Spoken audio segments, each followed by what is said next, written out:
Me da mucho gusto recibir a un amigo de esta plataforma, al contador Rolando Colchado. Ya usted lo recordará, nos ha presentado aquí algunos de sus textos muy interesantes, que es una manera de ver la economía y las finanzas de manera muy sencilla, muy explicada. Hoy nos trae otro texto a presentar: El mundo sigue durmiendo, es urgente despertarlo. Y pues hablas precisamente de lo que a veces los economistas, los tomadores de decisiones están dejando pasar, ¿no? La nueva forma, cosa que sí están haciendo otras economías, pero mejor háblanos tú precisamente de lo que tratas aquí, Eduardo. Bienvenido. Muchas gracias. Gracias a ti. Buenos días, queridos amigos. Vaya que sí. Buenos días. Bueno, aquí vamos a platicar de economía, pero bajo un enfoque diferente al que se maneja a través de los expertos y los medios de comunicación. Inclusive acabo de terminar un libro que se llama El mundo sigue durmiendo, es urgente despertarlo, y el nombre no es casual. Hace menos de 30 años China y la India no eran conocidos, estaban en la pobreza extrema y ahora son potencias, mientras que el resto del mundo... ¿Qué hicieron? Nos preguntamos. Exacto, precisamente de eso vamos a hablar. Vamos a ir comentando y soportando, no únicamente con palabras, sino con cifras y con hechos, los principales eventos y situaciones que han cambiado la economía en el mundo. Para darles una primicia de lo que vamos a hablar, me gustaría si pudiéramos ver una gráfica en la que muestro varias cosas importantes. ¿Sí? Están ahorita cargando esto, si nos das unos segunditos, aquí el joven Palavicini. Pero bueno, no es que China o la India pues hayan tenido ese éxito económico por arte de magia. No, definitivamente no. O sea, la economía y la globalización no se está viendo en forma integral. Para empezar, les quiero comentar que la economía y la globalización tiene dos dimensiones. Hay una dimensión que en la parte interna cada país la maneja con su moneda local, en México pesos, en Guatemala quetzales. Pero hay otra dimensión que es la que no están cuidando y observando, sobre todo los precios de los bienes y servicios que producen las empresas, que es la dimensión más importante, que es la dimensión de la globalización, que es donde está realizándose la guerra comercial. Por efecto de la globalización, todos estamos inmersos en ella. Quien diga que no le afecta la globalización, que no sale ni a la esquina, que no le puede afectar, pues la realidad es que sí nos afecta a todos. Entonces es importante conocerla y sobre todo conocer los aspectos económicos básicos, porque lo que nos preocupa mucho, la cuestión de la inseguridad, su origen es problema económico. Entonces, todos, aunque no seamos expertos, debemos de aprender un poco de eso. Claro, sí, es como que siempre a la gente le da resquemor, ¿no? Sí, es muy complicado. Y es justamente una de esas virtudes del contador Rolando Colchado, que nos explica y nos lleva de una mano muy sencilla para explicar a grandes rasgos esas complicaciones. Porque en realidad sí es complicado, ¿no? En realidad sí es complicado, por qué no decirlo, pero lo extraordinario, como es el contador Colchado, es precisamente explicarlo de una manera fácil. No van a ver que no es difícil. De hecho, por ejemplo, los chinos y los hindúes se han aprovechado porque son muy observadores, observan mucho la naturaleza. Nosotros, por nuestra vida diaria, por las prisas, por el tráfico, nunca tenemos tiempo de observar, de analizar, y realmente en el universo todo se mueve exactamente. Sí, no es que, igual, como decíamos, no es que aplicaran una fórmula mágica, una brujería, no, sino que simplemente encontraron un camino. Bueno, ver qué fácil. Por ejemplo, en esta gráfica, la raya roja. ¿La puedes poner también en pantalla, Iván? Full, sí, para que nos vayan siguiendo el auditorio. Aquí, nada más para que la vea el maestro. Adelante, maestro. Sí. Aquí podemos ver este cuadro donde la raya roja divide las dos dimensiones que les hablo.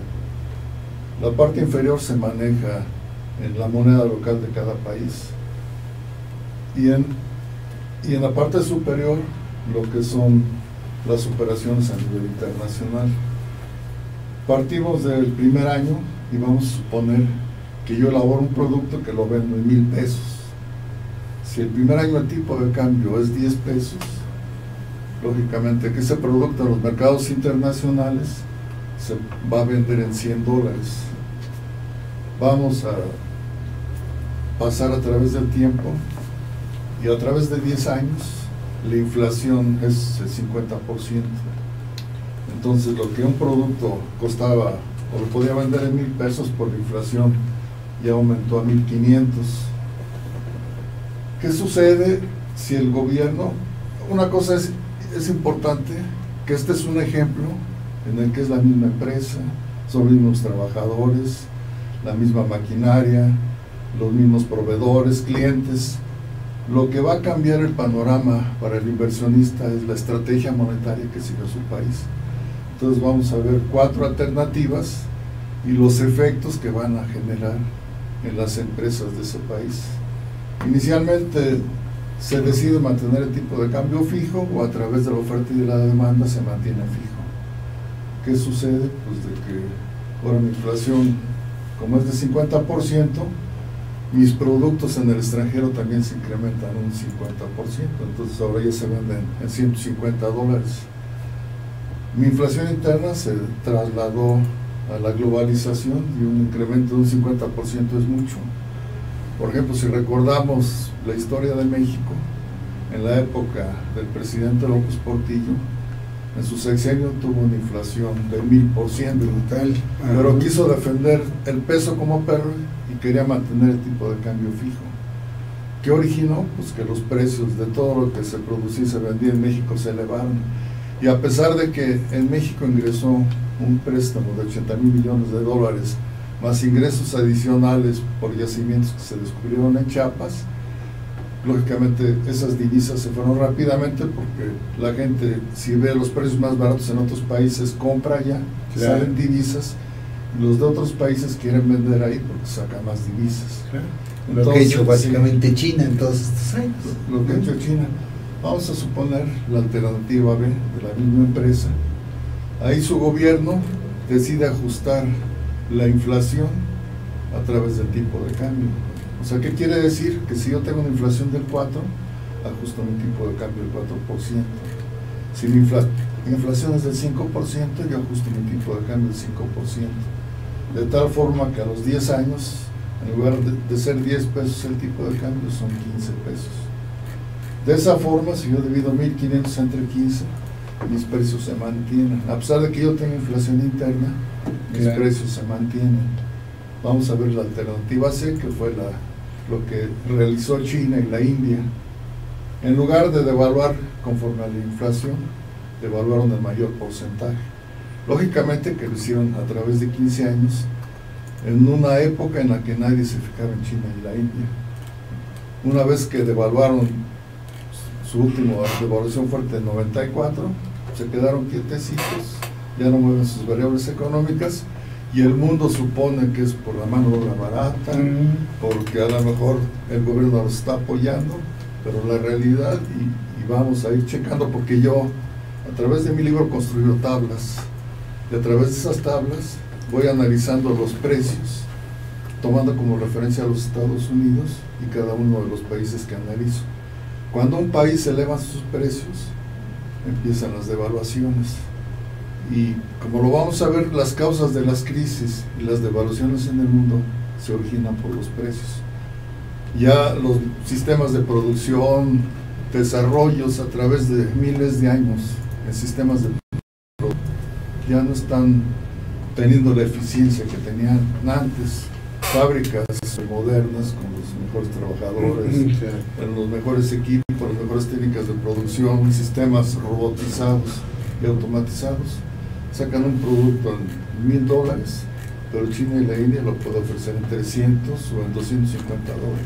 Claro, porque inundan el mercado. Esto lo vamos a ver y con cifras reales, porque mis cifras las tomo de la información que los países mandan al Fondo Monetario Internacional, yo tomo la cifra y las analizo durante 45 años. Voy analizando los países y mi metodología, yo digo que es científica, porque exactamente las cosas ocurren tal y como se van moviendo las variables macroeconómicas. Los incrementos de precio primero se reflejan en la balanza comercial y después en el resto de sus variables económicas. Vamos a ver el cuarto ejemplo, que es el de un país que no solo devalúa, sino que revalúa su moneda. Por ejemplo, fue el caso de Europa. Durante 2003 al 2013, por querer mantener un euro fuerte y ver mal al dólar, revaluaron un 57.5% arriba del dólar. Cuando hay una revaluación hay dos efectos en los precios. Uno, el efecto o el incremento por efecto de la inflación, y otro efecto por la revaluación. Si llevo mi moneda más pequeña, lógicamente que mis precios suben. Eso originó que miles de empresas de la zona euro quebraran y que las tasas de desocupación alcanzaran porcentajes que ni en la posguerra habían tenido. Claro, están los casos de España. No, por ejemplo, España Grecia. Son menos de 50 millones de habitantes y había más de 6 millones de desocupados. Imagínense, yo pienso que la inflación no me afecta, pero de repente pierdo mi trabajo, ya no puedo pagar mi casa, las escuelas de mis hijos. Mucha gente al extremo de ir a buscar comida en la basura. Varias personas se suicidaron, hubo una ola de suicidios en la zona tremendo. ¿Y por la qué fue? misma burbuja inflacionaria por el tema inmobiliario en Estados Unidos. No, vamos a hablar sobre Estados Unidos. Estados Unidos es la economía más vulnerable del mundo. ¿Por qué? Porque todos los países tienen la oportunidad de devaluar su moneda. Al devaluarse se abaratan sus bienes y servicios. Estados Unidos no, $1 siempre ha valido $1. Es lo que no entiende el señor Trump, es lo que o sea, él por más que construya muros, por más que quiera establecer barreras arancelarias, no va a poder controlar de que Estados Unidos es una economía que va en decadencia. Poco a poco lo vamos a ir viendo. Es lo que no entiende el señor Trump, y él quiere que por decreto Estados Unidos se mantenga como la potencia económica, que digo, de algún modo lo es por el nivel de producción, el tamaño de la economía, pero también, como dice Rolando, es la economía pues más endeble a la vez, porque tiene un alto endeudamiento con China, precisamente, ¿no? Es el país más endeudado del mundo, es precisamente aquí vamos Estados a ver Unidos. Realmente el problema de Estados Unidos. Los expertos se basan en indicadores y piensan que por los indicadores su economía se va recuperando, pero no es así. O sea, los efectos que estamos sufriendo, sus causas se originaron muchos años atrás. Por eso yo analizo la economía desde Bretton Woods, desde que hubo el acuerdo para que se estableciera el patrón oro, y lo que hicieron en esa época para cuidar que no le pasara lo que le está pasando a los Estados Unidos. Dijeron, no, si es bien importante que el dólar sea la moneda internacional, pero si yo no puedo mover mi tipo de cambio, es importante que haya control sobre el tipo de cambio, y para eso se creó una institución que fue el Fondo Monetario Internacional, cuya función era el de cuidar, y ahora que ningún país devaluara sus monedas para abaratarse y afectar la economía de los Estados Unidos. Pero en 71 se les olvidó, y todo el mundo desde ahí está perdido. Y decían que no había problema con este deslizamiento que tuvimos del dólar a principios de año, llegando a 21, casi 22 pesos, ¿no? Y hoy vemos pues las consecuencias también que está enfrentando la economía. Todo esto, amigos, lo vamos a ir viendo y lo vamos a ir desglosando con el contador público Rolando Colchado, quien a partir de esta semana se une a los colaboradores estrella, expertos, especialistas, que nos brindan sus conocimientos aquí, y lo vamos a ir viendo los miércoles, ¿verdad, querido Rolando? Los miércoles nos hará favor de estar aquí presente, o de acuerdo a sus actividades lo permitan, vía telefónica, Skype, no sé, ahí lo vamos viendo, pero aquí le estamos ofreciendo desde luego los conocimientos de Rolando, son muchos, y que bueno, los vamos a ir viendo, y va a ver que esto es bien interesante, este tema de la economía y no tan complicado de entender. Gracias, Rolando, y gracias por Eduardo, estar aquí. por la invitación, por no, al contrario, nos va a dar muchísimo gusto. Así de tenerte.